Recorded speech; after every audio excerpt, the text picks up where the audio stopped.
All right, Sydney, why don't you get a check of the forecast for us? Yes, and it's going to take a turn. We're going to start to see rain and all-day rain. It's been a while since we've had those kind of days. Well, I'm looking at the screen behind you. I mean, you can't see a thing outside of our cameras in Boston. It is just so It's like we took a quick trip to London outside. Yeah, so today was a good indoor day because of those more dreary conditions ahead of this system. And then through the day tomorrow, we're keeping an eye on rain chances, heavy rain at times, especially for the afternoon and parts of the evening. If your evening commute is at 5, 6 o'clock, there could pretty easily be some ponding on the roads as that heavy rain is bringing in the potential of flooding with 2 to 4 inches of rain possible for most of us. Most of us will get above that 2-inch mark for rain and the potential for damaging winds. So this is a strong system, not the typical December system, but of course it happens. It is making the trek towards us from the south, so it's bringing with it warmer air, and it's definitely going to be warming us up through the day tomorrow and bringing in that potential for a scattered flood risk going through our day tomorrow. So that's for the entire area from Boston to central Massachusetts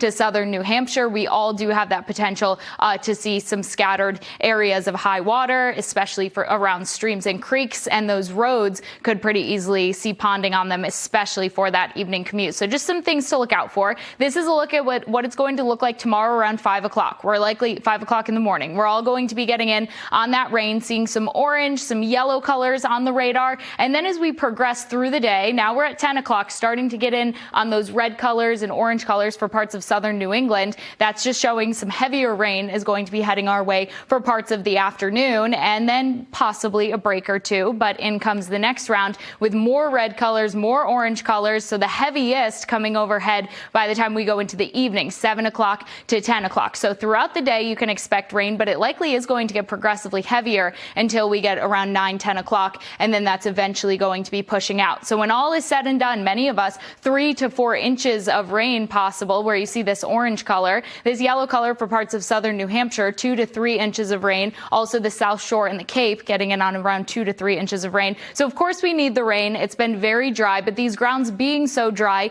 could potentially cause flooding a little bit quicker than it usually would. So the dry ground might get a little stressed with all this rain coming down, but eventually it will be able to absorb all that extra water and it will be good for the drought conditions. But in the meantime, we definitely could see some areas of high water through the day tomorrow. So temperatures in the low 30s around 5, 6, 7 o'clock, but notice they're rising as we head through our evening. So sun goes down. We see a warm front lifting. That's going to be bringing in warmer temperatures and also the potential for that rain. So this is system number 1 that we're keeping an eye on. On the other side of it, cooler temperatures will be on the way, and we're going to be back into the 30s as we head through much of our days to round out the week, but it's going to be a strong one. So with that rain and with the winds, especially for the South Shore and the Cape, the biggest issues are likely going to come with those wind gusts that get above 55 miles per hour with some 60 mile per hour gusts possible right along the coast. Also Cape Ann could see those higher gusts as well, 45 to 55 mile per hour gusts for Boston and the surrounding area. So 64 degrees, that's the temperature tomorrow. You could even hear some rumbles of thunder